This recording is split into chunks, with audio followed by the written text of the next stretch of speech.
આજે મેં અને તમે સૌએ સફેદ રંગ પહેર્યો છે. આ સફેદી એટલે શાંતિ.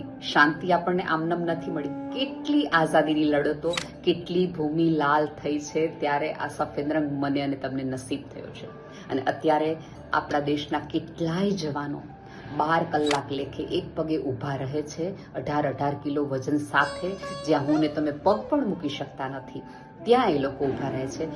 એટલે હું ને તમે આ સ્વતંત્ર ભારતનો આનંદ લઈ શકીએ છીએ. અત્યારે આપણે સૌએ તિરંગો ફેલાવ્યો છે. તમને શું લાગે છે, આ તિરંગો હવાથી લહેરાઈ રહ્યો છે? ના, આ સૈનિકોના શ્વાસના કારણે પણ આ તિરંગો લહેરાઈ રહ્યો છે. એક ફિલ્મને જોઈને આપણને સૌને આંસુ આવે એ સારી વાત છે, લાગણીશીલ વ્યક્તિત્વ છે.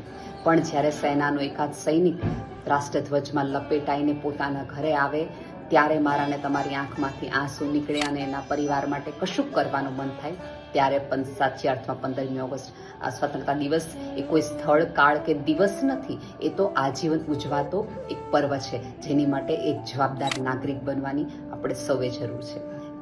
કોઈએ વાવેલા વૃક્ષ ઉપર દિલ દોરી દેવું બહુ જ સહેલું છે, પણ આવતા દિવસનું ભારતનું ભાવિ સ્વતંત્રતાનો અને ચોખ્ખી શ્વાસ લઈ લે એ માટે એક વૃક્ષ વાવવું પણ એટલું જ જરૂર છે. આવો ભારત માટે ગર્વ લઈ, કારણ કે ભારત એક એવો દેશ છે કે જ્યાં જેટલા રંગો છે એટલા જ સ્વાદ છે.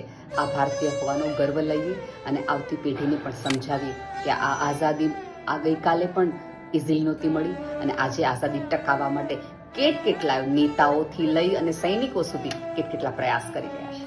આપ સૌને સ્વતંત્ર દિવસની ખૂબ ખૂબ શુભકામનાઓ. હું ને તમે આનું મહત્વ સમજીએ એવી જ ઉપરવાળાને પ્રાર્થના. ધન્યવાદ.